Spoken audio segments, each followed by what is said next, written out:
At approximately 2:15 a.m. on July 27, 2023, a 27-year-old Pakistani porter named Mohammed Hassan slipped off the climbing route on K2 and fell into a section of mountain known as the bottleneck. He was tied to the same fixed rope as every other climber on the mountain that morning. The rope held. He came to rest inverted on the rope, about 5 meters below the boot path, at 8,200 meters of altitude. He was not wearing a down suit. He was not wearing a helmet. He was not wearing gloves. He had no supplemental oxygen. Over the next several hours, a long line of international climbers traversed the bottleneck on their way to the summit. Drone footage filmed by an Austrian climber named Wilhelm Steindl, published 2 weeks later, counted approximately 70 climbers heading toward the top that morning. Some of them stopped to help Hassan. Some of them continued. Some summited K2 that day. Hassan never came down. What does an industry owe the people it sends into the death zone to do its work? To understand why a 27-year-old porter ended up in a job he was not equipped to do on a mountain he was not trained to climb, you have to look at what the commercial K2 economy actually pays for and what it does not. K2 is the second highest mountain on Earth at 8,611 meters and one of the most dangerous of the 8,000 meter peaks by a significant margin. According to National Geographic's published comparison, K2 is statistically about 10 times more dangerous to attempt than Everest. The mountain's historical fatality to summit ratio sat at roughly 25% before the year 2000, meaning that for every 4 climbers who reached the top, 1 did not return. Modern equipment, weather forecasting, and commercial guiding have lowered the post-2000 rate to somewhere between 9 and 13%. K2 in 2023 was safer than K2 in 1986. It was still mathematically the most dangerous commercial summit on Earth that season. The bottleneck is the section that produces most of those losses. It is a steep exposed couloir at approximately 8,200 meters, set directly beneath a hanging serac wall the size of an apartment building. Climbers must traverse beneath the serac for roughly 100 meters of horizontal exposure. There is no protected line. There is no faster way around. The standard practice is to move through the bottleneck in the dark, before sunrise warms the serac and increases the chance of collapse. In August 2008, a section of that serac fell. It severed the fixed ropes the climbers had used to ascend, stranding 11 climbers above 8,200 meters without rope. All 11 were lost over the following 2 days. It was the most catastrophic single window in K2's recorded history. The mountaineering community responded by tightening protocols, establishing more conservative weather windows, and introducing more aggressive rope-fixing practices. What the mountaineering community did not do between 2008 and 2023 was fundamentally restructure the labor economy that puts climbers in the bottleneck in the first place. The K2 commercial expedition industry is structured around foreign clients who pay between $35,000 and $80,000 per person to attempt the summit through major commercial operators. The clients hire international guiding companies, 7 Summit Treks, Madison Mountaineering, Climbing the 7 Summits, which subcontract logistics, space camp services, and high-altitude support to Pakistani local outfitters. The local outfitters, in turn, hire Pakistani porters from villages in Gilgit-Baltistan, the autonomous mountainous region in northern Pakistan that contains all 5 of the country's 8,000-meter peaks. Pakistani high-altitude porters typically earn a small fraction of what their international clients pay, often a few $1,000s for a season of work that includes weeks of risk above 5,000 meters.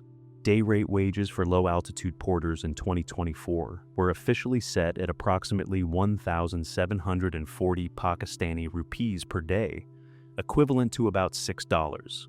At the time of Mohammed Hassan's death in July 2023, the mandatory life insurance payout for a Pakistani porter who lost his life on the mountain was approximately $650, equivalent to 2 lakh rupees. A foreign client could pay more than 50 times that for a single attempt at the summit. The arithmetic is the spine of the story. The commercial K2 economy works because the most dangerous jobs on the mountain are done by the people who are paid the least to do them. When the system functions, the foreign clients summit. The porters get paid. The local outfitters get their percentage, and the international guiding companies advertise the next season. When the system fails, when a porter is sent into a job he is not equipped for, on a mountain that does not forgive equipment failures, the only person who pays the full cost is the porter. In 2023, the system failed in front of a camera. Mohammed Hassan was 27 years old. He had 3 young sons, his mother was sick, and the family was trying to move her to a lower altitude village where the climate would be less harsh. He had worked for years as a porter on the trekking routes leading to K2 base camp at approximately 5,150 meters. He had not, before July 2023, climbed above the base camp. He was hired by Layla Peak Expeditions, a Skardu-based local outfitter run by brothers Anwar and Akbar Syed. Layla Peak had been contracted by 7 Summit Club, a separate company run by the Russian climber Alex Abramov, to provide local porters for the 2023 K2 season. Hassan was assigned on July 27th to assist the rope fixing team that would open the route through the bottleneck for the day's summit attempts. Rope fixing on K2 is one of the most technically demanding and physically dangerous jobs in commercial mountaineering. The fixers are the first climbers on the route each day. They scout the line, anchor fixed ropes into ice and rock, and establish the safety system every other climber on the mountain uses. Above 8,000 meters, the work is performed in air with 1/3 of the oxygen available at sea level, in temperatures cold enough to cause frostbite in minutes. Practice across the 8,000-meter peaks is that rope fixing and rope fixing support is done by experienced Sherpas and Pakistani high-altitude specialists, equipped with full-down suits, helmets, gloves, and oxygen. Mohammed Hassan was none of those things. He had no high-altitude experience above base camp.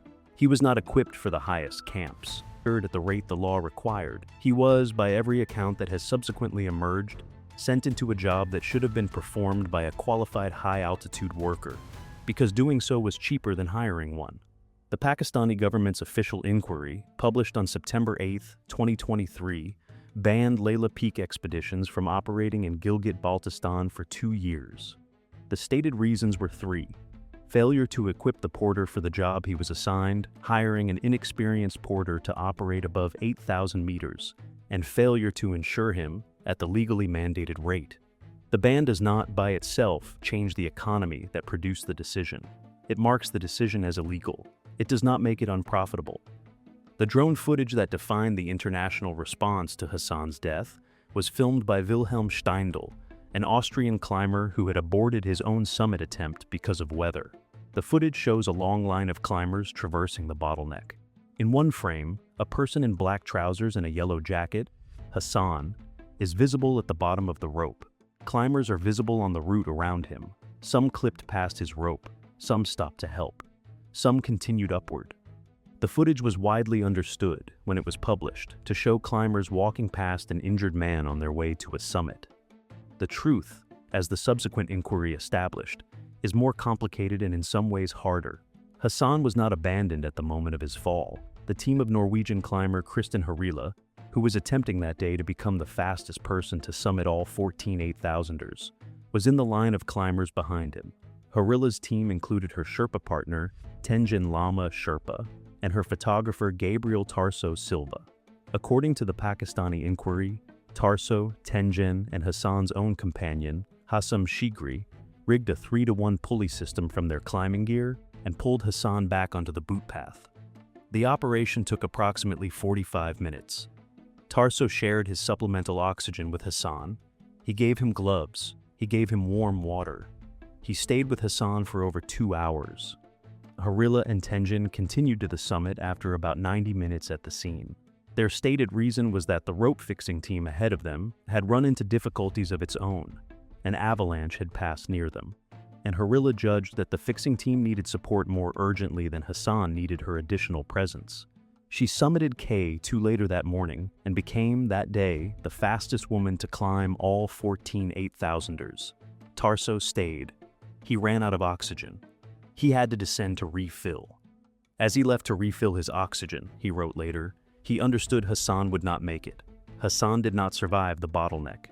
His body was not recovered. The conditions that overcame him, the altitude, the cold, the absence of equipment, the impossibility of helicopter rescue at 8,200 meters, are the same conditions that have claimed dozens of climbers in the same place since 2008. The thing that distinguished his case was not the conditions. It was that he should not have been there at all.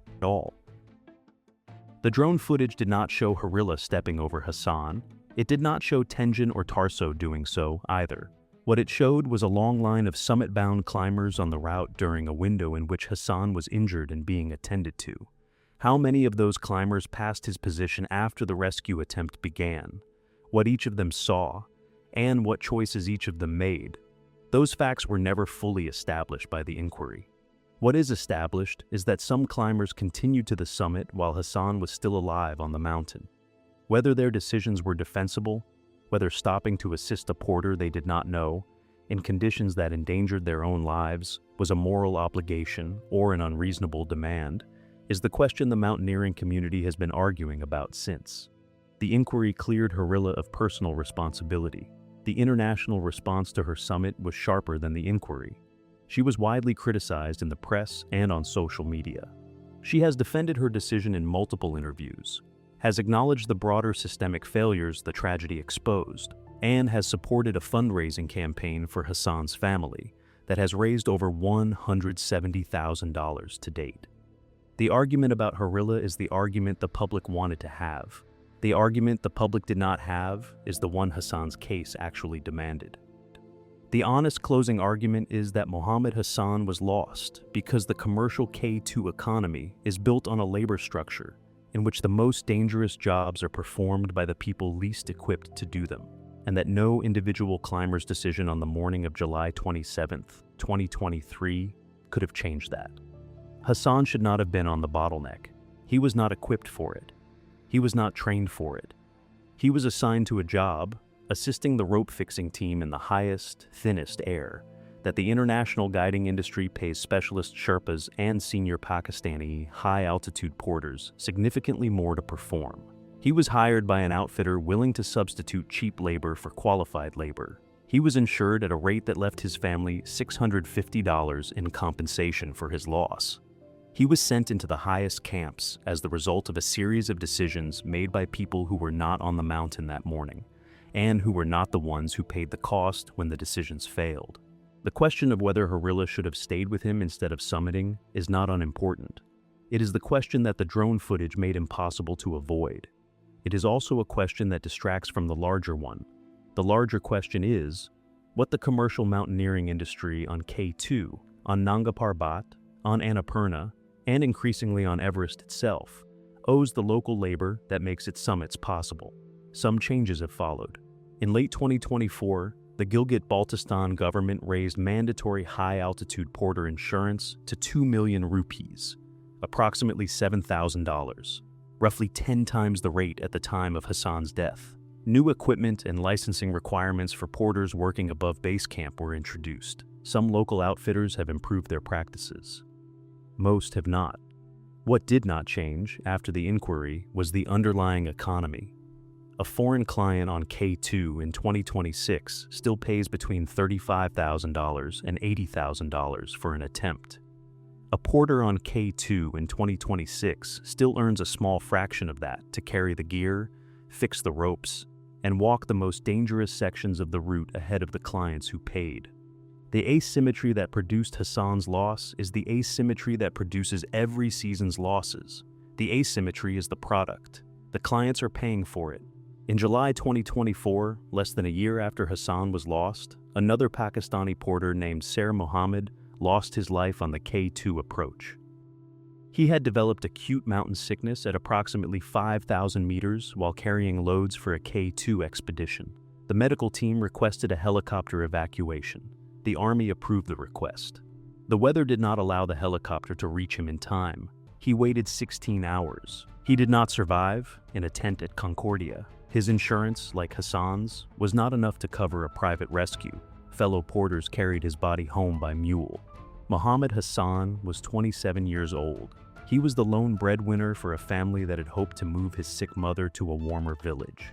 He was sent onto a stretch of mountain he should never have been on, doing a job he was not trained to perform, for a wage his family could not survive without. The drone footage caught the moment. The system caught nothing. The international response to his death produced a fundraising campaign, a Pakistani government inquiry, a 2-year ban on the local outfitter that hired him, and a 10-fold increase in mandatory porter insurance. It did not produce a structural change in how K2 is climbed. The next porter is already on the mountain. Before you go, don't forget to check out the high-altitude survival guide in the description below. If this investigation stayed with you, the next Summit X deep dive goes to the labor economy of Everest itself, the Sherpas who fix the route, the wages they earn, and the season the labor walked off and the industry could not continue without them. Subscribe and ring the bell. The forensic breakdown is already in progress.